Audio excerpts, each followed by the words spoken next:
এই 5 তারিখের পরে একটা পজিটিভ রেজাল্ট আসবে। অন্তত বিচার তো অনেক বড় সময়, কিন্তু আমরা তদন্ত সঠিকভাবে হওয়ার মাধ্যমে আমরা জানতে পারবো যে প্রকৃত কারা এটার সাথে জড়িত বা আসলে ঘটনাটা কি। আমরা তো অনেকদিন ধরে আমাদের মতো করে কিছু অভিযোগ করে আসছিলাম। তো কিন্তু এক বছর পরও এবং এই যে একটা উচ্চ ক্ষমতা সম্পন্ন টাস্কফোর্স গঠন যে করে দেওয়া হলো এবং তাদেরকে যে খুব কঠিনভাবে সময় বেঁধে দেওয়া হয়েছিল, তারপর আবার 6 মাস এবং তারপর আবার 6 মাস সময় দেওয়া, এটা খুবই হতাশাজনক। এবং আমরা আসলে যে আশা ছেড়ে দিয়েছিলাম আগে এবং 5 তারিখের পর যে আশাবাদী হওয়া যে আমরা বিচার হয়তো পাবো, অ্যাটলিস্ট অন্তত একটা আশার আলো দেখতে পাচ্ছিলাম, আমার মনে হয় সেটাও আসলে এর মাধ্যমে অনেকটা শেষ হয়ে গেছে। আমরা কিছু জানতে পারিনি, আমরা শুধু কিছু কনফিউশন ছিল, ওগুলো হয়তো তারা কিছুটা ক্লিয়ার করেছেন। এছাড়া কিন্তু মামলার অগ্রগতি নিয়ে কিছুই বলা হয় নাই। এটা ঘটনাটা কেন ঘটেছে, কারা জড়িত, এই ধরনের কিছুই বলা হয় নাই। এবং এর জন্য আরও 6 মাস সময় নেওয়া হয়েছে। এবং আমার কাছে মনে হয় যে এটা আসলে সময়ক্ষেপণ ছাড়া আর কিছু আমার কাছে বলে মনে হয় না।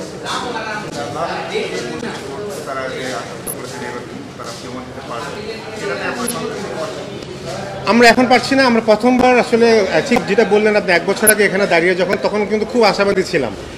কোর্টে যেভাবে বলা হয়েছিল তাদেরকে সময় বেঁধে দেওয়া এবং যেভাবে খুব দ্রুত একটা টাস্কফোর্স গঠন করা উচ্চপদস্থ কর্মকর্তাদের নিয়ে, এবং যেসব বাহিনী এটার সাথে লিটারালি তদন্তের সাথে জড়িত বাংলাদেশে অন্য কোনো বাহিনীকে না দিয়ে তাদেরকে দেওয়া, আমরা আশাবাদী হয়েছিলাম। সেটারও যখন 1 বছর হয়ে গেল এবং সেটা যখন বারংবার আসলে সময়ে পেছানো হচ্ছে, সেখানে আশাবাদী হওয়ার মতো কিছু নেই।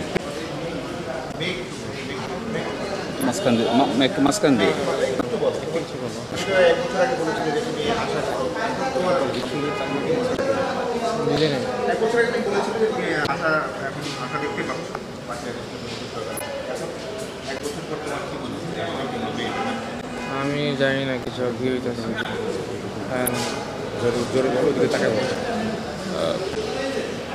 ও আমি জানি, আমি এক্সপেক্ট করতেছি কিছু হলে মিরাকেল হতে পারবো।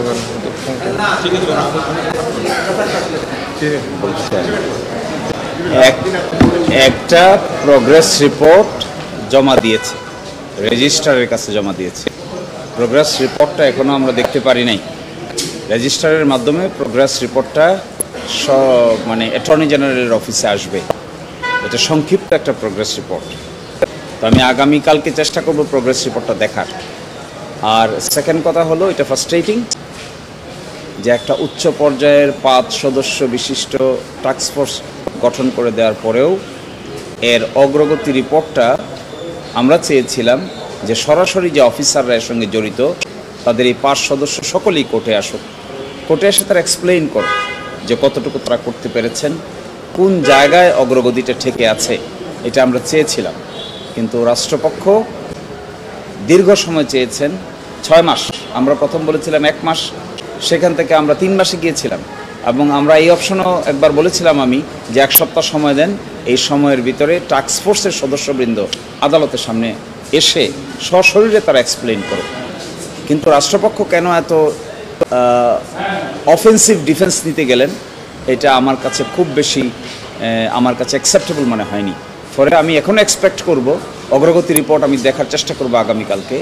আর সেকেন্ড হলো টাস্কফোর্স, আমার খুব নিবেদন থাকবে তাদের প্রতি, অনুরোধ থাকবে তাদের প্রতি, পরিবারের সদস্যদেরকে ডেকে তারা এই তদন্তের অগ্রগতি সম্পর্কে একটা বৈঠক করে তাদেরকে অগ্রগতি সম্পর্কে অবহিত করা দরকার, যেন তাদের মধ্যে, আমাদের মধ্যে, আপনাদের কারো মধ্যে এই ব্যাপারে যতটুকু ফ্রাস্ট্রেশন আছে তা কিছুটা হলেও মিনিমাইজ হয়। এবং এটা frustrating for everybody, not only for lawyers but also for family members এবং অন্যান্য যারা আছেন সাংবাদিক কমিউনিটি, তাদের জন্য এটা বেশ হতাশাজনক। ফলে আমি মনে করি অনেক লম্বা সময় পার হয়ে গেছে, প্রায় 13 বছর চলে গেছে। এখন আমাদের উচিত হবে তদন্তকারী টাস্কফোর্স যেন পরিবারের সদস্যদেরকে ডেকে ইমিডিয়েটলি বসেন, তাদেরকে ইনফর্ম করেন যে কোন লাইনে জিনিসটা অগ্রসর হচ্ছে, কতটুকু অগ্রসর হচ্ছে, তাতে হয়তো কিছুটা আশার সঞ্চার হতে পারে।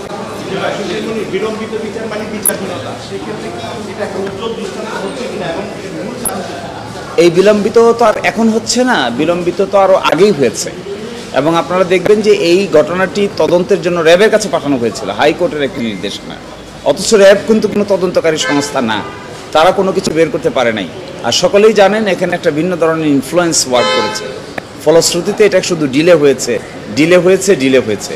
এখন এই জন্যই তো নতুন সরকার আসার পরে খুব অ্যাক্টিভ উদ্যোগ গ্রহণ করা হয়েছিল এবং হাইকোর্টের যে ভূমিকা ছিল সেটা ছিল খুবই প্রশংসনীয়। 5 সদস্য বিশিষ্ট টাস্ক ফোর্স গঠন করে দেওয়া হয়েছিল, আমরা সকলেই আশান্বিত হয়েছিলাম। কিন্তু যত লম্বা হচ্ছে আশা তত আস্তে আস্তে আশা কমে যাচ্ছে, হতাশা বেড়ে যাচ্ছে, এটা আমাদের সকলেরই বাড়ছে। এত গুরুত্বপূর্ণ বা এত প্রভাবশালী লোকজন জড়িত যার কারণে পদে পদে বাধাগ্রস্ত হচ্ছে, এক বিষয়টা কি এরকম হতে পারে, অথবা আসলে একেবারে ক্লুলেস বলে এগোচ্ছে না? আপনাদের কি মনে হয়? অনেক স্টাডি করবে, দুটোই হতে পারে। সেকেন্ড যেটা ক্লুলেস বলছেন, এখানে অনেক ক্লুই আছে ডিসঅ্যাপিয়ার হয়ে গেছে, অনেক ক্লু আছে যেগুলো আসলে দীর্ঘদিন পরে রিলেট করাটা মুশকিল, তারপরেও চেষ্টা করছে। এখন এখানে দাঁড়িয়ে যাদেরকে দায়িত্ব দেওয়া হয়েছে এই জন্য আমরা জানতে চেয়েছিলাম তাদের মুখ থেকে যে তারা কি ধরনের ক্লুলেসনেস অবস্থায় আছেন কিংবা কি ধরনের ডিফিকাল্টি ফেস করছেন, এটা আদালতের সামনে আসবে। আমি মনে করি প্রভাবশালী হোক আর ক্লুলেসনেস যাই হোক না কেন, সব কিছুই আদালতের সামনে এসে এক্সপ্লেইন করা উচিত। পরিবার যারা মামলা করেছে তারা তো বাদী, তাদের তদন্তের ফলাফল জানার অধিকার আছে, তাদেরকেও এটা এক্সপ্লেইন করা উচিত। অন্যথায় তো ফ্রাস্ট্রেশনের মাত্রা, যুক্তি দিয়ে তো আর ফ্রাস্ট্রেশন কন্ট্রোল করা যাবে না, কাজ দিয়ে কন্ট্রোল করতে হবে।